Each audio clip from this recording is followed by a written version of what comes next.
깜짝 놀랄 일입니다. 전통과 권위를 자랑하는 영국 케임브리지 대학교.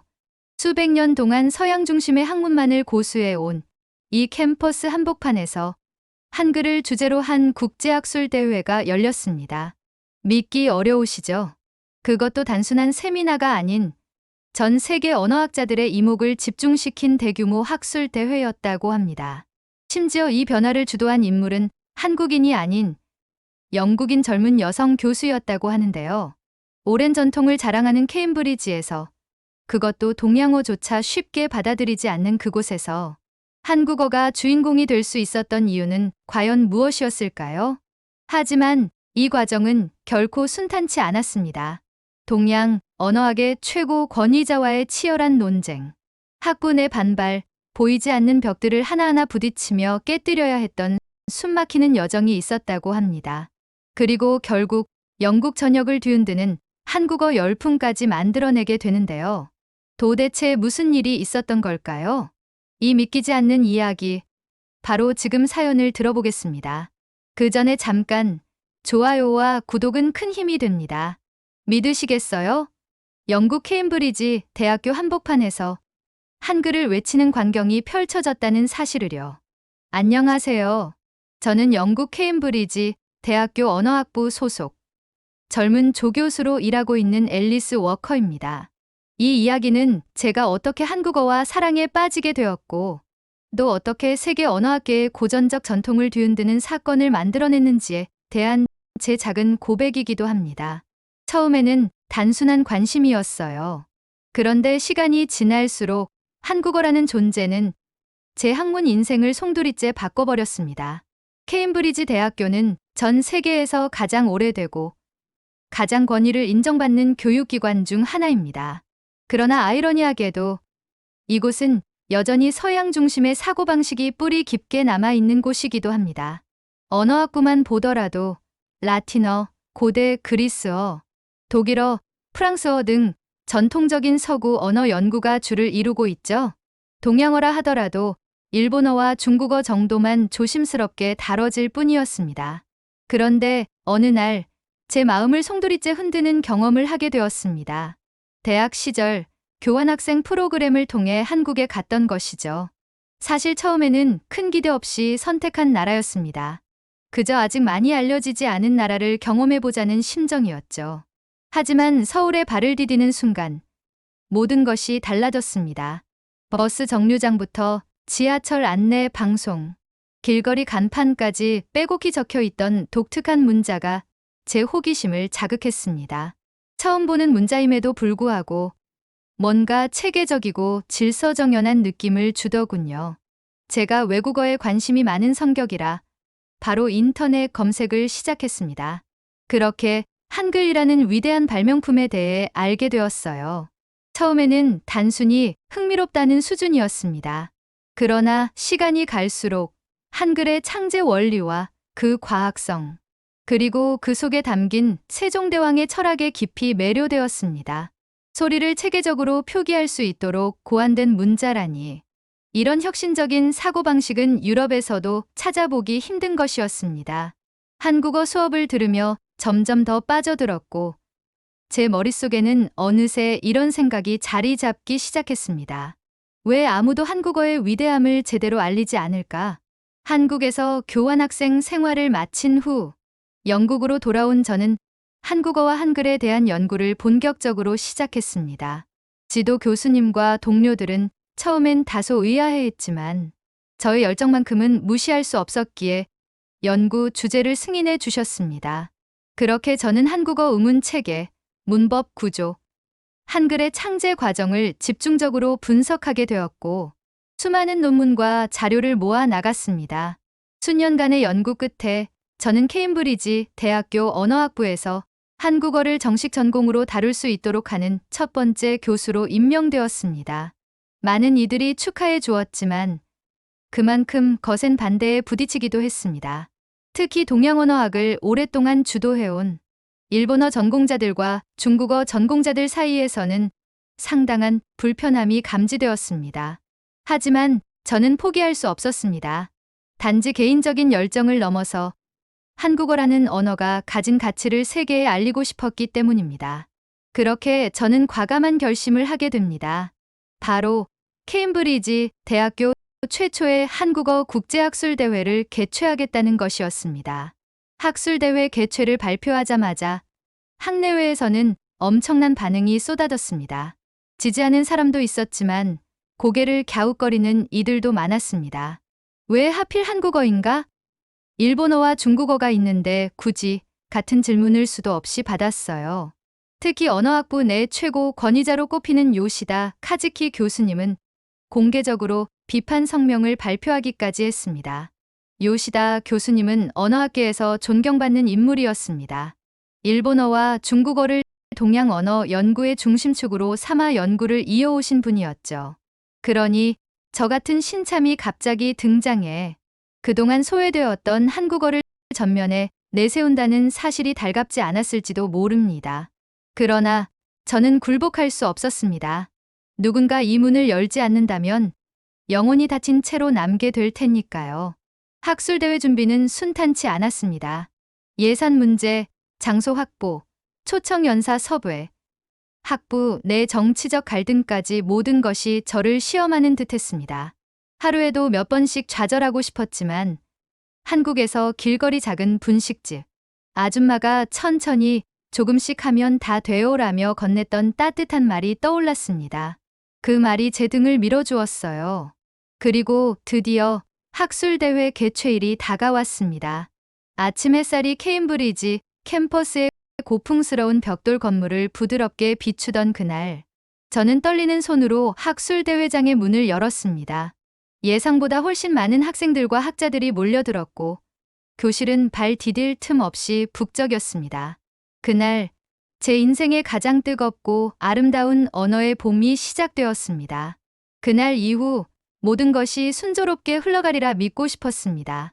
하지만 현실은 제 기대를 배반했어요. 학술대회를 준비하는 과정에서 저는 상상 이상으로 거센 저항에 부딪히게 되었습니다. 특히 요시다 카즈키 교수님과의 갈등은 점점 심화되었습니다. 처음에는 단순한 이견 차이였지만 시간이 갈수록 그것은 거의 대결처럼 변해갔습니다. 요시다 교수님은 학과 회의 자리에서 공개적으로 저를 지적하셨습니다. 앨리스 교수, 한국어가 그렇게 독자적인 언어라 주장하신다면 그에 대한 학술적 근거를 더 분명히 제시해야 하지 않겠습니까? 일본어와 한자 문화에서 파생된 언어라는 견해가 훨씬 우세한 것이 사실입니다. 그 말에 학과 사람들의 시선이 일제히 저를 향했습니다. 저는 심호흡을 가다듬은 뒤 조심스럽게 입을 열었습니다. 네, 교수님. 학술대회에서는 기존 주류 이론을 넘어서는 새로운 자료와 분석을 제시할 예정입니다. 저는 한국어가 독립적인 언어, 체계를 가지고 있다는 점을 분명히 증명해 보이겠습니다. 제 목소리는 떨렸지만 눈빛만은 확고했습니다. 저는 단순히 자존심을 지키려는 것이 아니었습니다. 한국어라는 소중한 언어가 부당하게 폄하되는 것을 참을 수 없었어요. 회의가 끝난 뒤 저는 제 연구실로 돌아와 컴퓨터 앞에 앉았습니다. 책상 위에는 빽빽하게 메모된 한국어 구조 분석 노트와 고대 한국 문헌 번역본이 쌓여 있었습니다. 저는 다시 자료를 검토하고 또 검토했습니다. 고구려, 백제, 신라 삼국시대의 언어 흔적, 그리고 세종대왕의 훈민정음, 창제원리에 이르기까지 모든 흐름을 한눈에 꿰뚫을 수 있어야 했습니다. 하루하루가 전쟁 같았습니다. 이메일로 초청연사 섭외 요청을 보내도 답장이 오지 않거나 주최기관의 지원을 거절당하는 일도 빈번했어요. 그래도 저는 포기할 수 없었습니다. 제게는 한국에서 만났던 수많은 따뜻한 사람들이 있었고 그들이 전해준 언어와 문화에 대한 존중의 기억이 있었습니다. 특히 잊을 수 없는 한 장면이 있습니다. 서울의 어느 작은 도서관에서 한글날 행사를 기념하는 전시를 본 적이 있었습니다. 작은 아이부터 할머니, 할아버지까지 모두가 한글을 사랑하는 마음으로 글을 쓰고 낭독하는 모습을 보고 저는 깊은 감동을 받았어요. 그 순간 언어란 단순한 소통의 수단이 아니라 한 민족의 영혼이라는 사실을 뼈저리게 느꼈습니다. 그 기억은 제게 포기하지 말라는 힘을 주었습니다. 그러던 중 학술대회를 둘러싼 내부 반대가 학부를 넘어 대학 전체로 퍼지기 시작했습니다. 일부 교수들은 노골적으로 제 프로젝트를 시기상조라 평가했습니다. 어떤 학생들은 저를 지지했고 어떤 학생들은 조롱 섞인 시선을 보내기도 했습니다. SNS에는 케임브리지 열풍 같은 제목의 기사들이 돌기 시작했습니다. 예상치 못한 관심이 저를 더욱 긴장하게 만들었어요. 하지만 그와 동시에 세계 곳곳에서 응원의 메시지도 도착하기 시작했습니다. 미국, 프랑스, 호주 등지의 젊은 언어학자들이 한국어에 대한 심층 연구를 기대한다는 메일을 보내왔습니다. 특히 한국에서 유학 중인 영국 출신 학생 한 명이 보낸 편지는 제게 큰 울림을 주었습니다. 앨리스 교수님, 제게 한국어는 새로운 세계를 열어준 열쇠였습니다. 교수님의 학술대회가 꼭 성공하길 기원합니다. 그날 밤, 저는 조용히 눈물을 흘렸습니다. 그리고 마음속으로 다짐했어요. 어떤 어려움이 있어도 절대 포기하지 않겠다고요. 학술대회가 다가올수록 긴장감은 최고조에 달했습니다. 요시다 교수님은 대놓고 학술대회 당일 직접 토론자로 나서겠다는 뜻을 밝혔습니다. 그것은 분명 저를 공개적으로 검증하겠다는 의미였습니다. 쉽지 않은 싸움이 될 것이 분명했지만 저는 오히려 감사했습니다. 이 기회야말로 한국어의 진정한 가치를 세상에 알릴 수 있는 절호의 순간이라고 믿었기 때문입니다. 학술대회 전날 밤, 저는 거의 밤을 새우다시피 하며 발표 자료를 다듬었습니다. 파워포인트 한 장 한 장, 단어 하나하나까지 꼼꼼히 검토했습니다. 어떤 질문이 들어와도 대응할 수 있도록 예상 질의응답도 정리했어요. 그리고 그 밤, 저는 조용히 일기장에 이렇게 적었습니다. 한국어, 그리고 한글. 당신들은 제 인생 최고의 발견입니다. 내일, 저의 작은 외침이 세상에 닿을 수 있기를 바랍니다. 창밖으로 고요히 쏟아지는 달빛이 마치 저를 응원하는 듯 따뜻하게 느껴졌습니다. 학술대회 당일 아침, 저는 손이 덜덜 떨릴 정도로 긴장하고 있었습니다. 커피를 마셔도 물을 마셔도 긴장은 쉽게 풀리지 않았어요. 케임브리지 대학교의 고풍스러운 회의실, 그리고 그곳에 모여든 수많은 학자들과 학생들. 저는 그들의 시선을 온몸으로 느끼고 있었습니다. 대회 개회 선언이 끝나고 저의 발표가 시작되었습니다. 저는 무대 위로 천천히 걸어나갔습니다. 손에 쥔 리모컨이 미세하게 흔들리는 게 느껴졌습니다. 그러나 저는 제 자신에게 조용히 속삭였습니다. 앨리스, 당신은 준비됐어. 당신이 사랑하는 한국어를 위해 여기까지 왔잖아. 첫 슬라이드를 넘기자 대형 스크린에 훈민정음 해례본의 한 페이지가 나타났습니다. 저는 마이크를 잡고 천천히 입을 열었습니다. 여러분, 세종대왕께서는 143년 백성들이 쉽게 익힐 수 있는 새로운 문자를 만들기로 결심하셨습니다. 그리고 단 3년 만에 세계에서 가장 체계적이고 과학적인 문자 중 하나인 훈민정음을 창제하셨습니다. 조용한 회의실 안에 제 목소리만이 울렸습니다. 저는 준비한 연구 결과를 차근차근 설명해 나갔습니다. 한국어의 의문 체계, 고유 어휘의 계통 분석, 삼국시대 언어 흔적, 그리고 최근 발굴된 고대 목간 자료까지. 자료들은 명확하게 말하고 있었습니다. 한국어는 일본어, 중국어와 구별되는 독자적 언어라는 것을요. 처음에는 회의적인 표정이 많았던 청중들이 점차 고개를 끄덕이기 시작했습니다. 저는 숨을 죽이며 그 변화를 지켜보았습니다. 하지만 예상대로 요시다 교수님이 조용히 손을 들었습니다. 사회자가 조심스럽게 발언을 허락하자 교수님은 자리에서 일어나 단상 앞으로 걸어 나왔습니다. 앨리스 교수, 발표 잘 들었습니다. 다만 저는 여전히 의문이 남습니다. 그의 목소리는 단호했고 그 단어 하나하나가 회의장에 묵직하게 떨어졌습니다. 한국어와 일본어는 공통된 문법 구조를 가지고 있습니다. 조어형, 종결어미, 조사를 사용하는 방식 등. 이런 유사성은 단순한 우연이라고 보기 어렵습니다.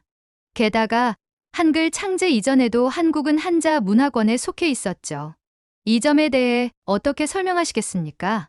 순간 회의실 안 공기가 싸늘하게 식는 느낌이 들었습니다. 수많은 눈이 저를 바라보고 있었어요. 저는 마이크를 다시 잡으며 천천히 심호흡을 했습니다. 좋은 질문입니다. 요시다 교수님. 저는 담담하게 말을 이었습니다. 언어 간 구조적 유사성은 지리적 근접성과 문화 교류로 설명할 수 있습니다. 그러나 근본적인 언어 계통, 어휘의 뿌리, 음운 체계의 출발점은 다릅니다. 한국어는 알타이어 계통에 속할 가능성이 높다고 여겨지며 일본어는 여전히 계통 분류가 논쟁 중에 있습니다. 저는 준비해 온 표를 띄웠습니다. 삼국시대 문헌, 고대 한국어, 어휘, 알타이어, 계통 언어들과의 비교 분석 자료가 화면에 펼쳐졌습니다. 또한 한국어는 한자 수입 이전에도 고유 문자가 존재했다는 고고학적 증거들이 최근 발견되고 있습니다. 물론 긴 세월 동안 중국 문화의 영향을 받았지만 그것이 곧 언어의 종속을 의미하지는 않습니다. 요시다 교수님의 얼굴에 미세한 굳은 기색이 스쳤습니다. 그 순간 저는 확신했습니다. 이 싸움은 논쟁이 아니라 존중을 요구하는 문제라는 것을요. 저는 마지막으로 이렇게 덧붙였습니다. 언어는 단순히 구조나 외형만으로 정의되지 않습니다. 그 언어를 사용하는 사람들의 역사, 문화, 사고방식, 삶의 방식까지 포괄하는 살아있는 존재입니다. 한국어는 독자적이고 자주적인 언어입니다. 그리고 오늘 우리는 그것을 함께 확인하고 있습니다. 순간 누군가 조심스럽게 박수를 치기 시작했습니다. 그리고 점점 더 많은 이들이 박수로 응답했습니다. 제 눈가가 뜨겁게 젖었습니다. 하지만 이 감격도 잠시 또 하나의 위기가 찾아왔습니다. 대회 도중 한 참가자가 돌발 질문을 던졌습니다. 한국어의 독립성은 인정하겠지만 세계적으로 볼 때 영향력은 여전히 미미한 것 아닌가요? 굳이 케임브리지에서 이렇게까지 다룰 필요가 있을까요? 그 질문은 칼날처럼 날카로웠습니다. 주변에서도 수군거리는 소리가 들렸습니다. 저는 다시 마이크를 들었습니다. 영향력은 현재의 크기로만 측정할 수 없습니다. 미래를 바라보는 눈이 필요합니다. 한국어는 이제 K 콘텐츠, IT, 글로벌 다양한 분야를 통해 세계로 뻗어가고 있습니다. 이 언어가 지닌 과학성과 표현력은 충분히 세계적 가치를 지닙니다. 저는 차분하게 K 콘텐츠의 세계적 확산 사례, 한국어 학습 인구 증가 통계 등을 제시했습니다. 무엇보다 우리 언어학의 사명은 기존의 패러다임을 답습하는 것이 아니라 새로운 가치를 발견하는 데 있습니다. 한국어는 그 가능성을 품고 있는 언어입니다. 회의실은 다시 조용해졌고 곧 또 한 번 박수 소리가 퍼져나갔습니다. 그날 저의 작은 목소리는 케임브리지의 두터운 전통의 벽을 조금이나마 흔들 수 있었던 것 같습니다. 그리고 저는 똑똑히 깨달았습니다. 이 싸움은 오늘 하루로 끝나는 것이 아니라 이제 막 시작되었다는 것을요. 학술대회가 끝난 후 저는 조용히 회의실 뒤편에 앉아 있었습니다. 온몸이 긴장이 풀리면서 마치 몇 시간 동안 숨을 참고 있다가 겨우 내쉬는 것 같은 기분이 들었어요. 발표를 마친 저를 향해 다가오는 이들은 모두 환한 미소를 띠고 있었습니다. 한 젊은 학생이 다가와 수줍게 말했습니다. 교수님, 오늘 발표 정말 감동적이었어요. 저도 한국어를 배우고 싶어졌어요. 그 말을 듣는 순간 저는 말할 수 없이 뭉클했습니다. 그날 저는 단순히 학문적 논쟁을 이긴 것이 아니라 한 사람의 마음을 움직였다는 것을 깨달았어요. 그리고 그것이야말로 제가 이 자리에 선 진짜 이유였다는 것을요. 대회가 끝난 후 학내 분위기는 확연히 달라졌습니다. 이전까지는 일본어나 중국어 수업만 활발했던 언어학부에 처음으로 한국어 수업에 대한 수요가 폭발적으로 늘어났습니다. 학과장님은 저를 찾아와 미소를 지으며 말씀하셨습니다. 앨리스 교수, 한국어 강의 추가 개설을 검토합시다. 학생들의 요청이 심상치 않군요. 저는 웃으며 고개를 끄덕였습니다. 하지만 저에게는 더 큰 꿈이 있었습니다. 단순히 수업 몇 개를 개설하는 것에 만족할 수는 없었어요. 저는 한국어와 한국 문화를 더 깊이 체험할 수 있는 장기 프로젝트를 구상하기 시작했습니다. 그것이 바로 한국어 몰입 캠프 계획이었습니다. 저는 케임브리지에서 조금 떨어진 푸른 초원이 펼쳐진 조용한 시골 마을을 찾아갔습니다. 작은 농장 하나를 빌리고 그곳에 한국 전통 가옥을 모티브로 한 캠프 시설을 조성하기로 했습니다. 물론 처음에는 반신반의하는 사람들이 많았어요. 과연 한국어를 배우겠다고 영국 시골까지 오는 학생들이 있을까? 그런 걱정이 지배적이었습니다. 그러나 첫 번째 캠프는 제 모든 기대를 뛰어넘었습니다. 모집 공고가 뜨자마자 3일 만에 참가자가 모두 마감되었습니다. 캠프에는 다양한 학생들이 모였습니다. 한국 드라마를 좋아하는 청소년, 한국 기업의 취업을 꿈꾸는 대학생, 심지어 은퇴 후 새로운 도전을 찾는 중년층까지 있었습니다.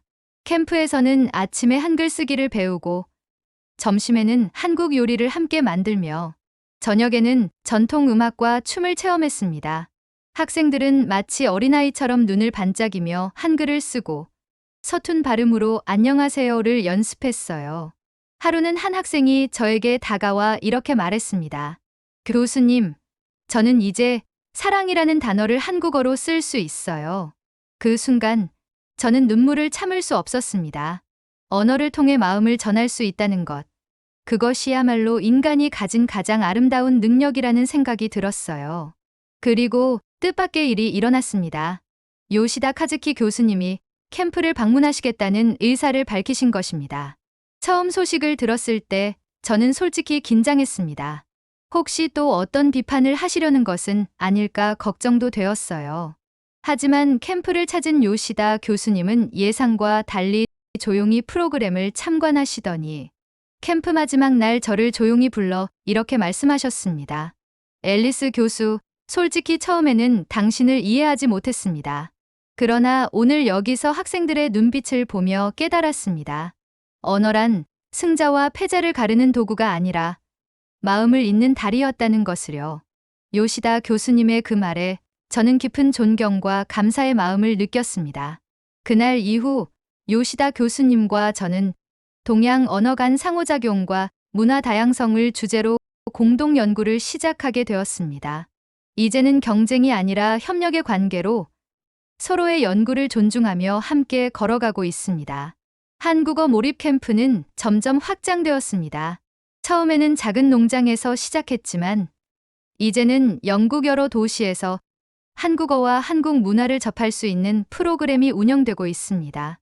BBC, 가디언, 이코노미스트 등 주요 언론에서도 저희 캠프를 조명하며 한국어를 통한 문화 교류의 새로운 모델이라고 소개해 주었습니다.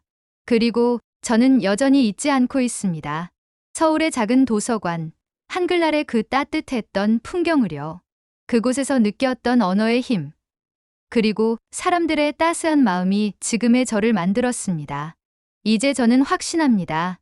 언어는 단순히 단어를 배우고 문법을 익히는 것이 아닙니다. 그 언어를 사용하는 사람들의 영혼을 이해하는 일입니다.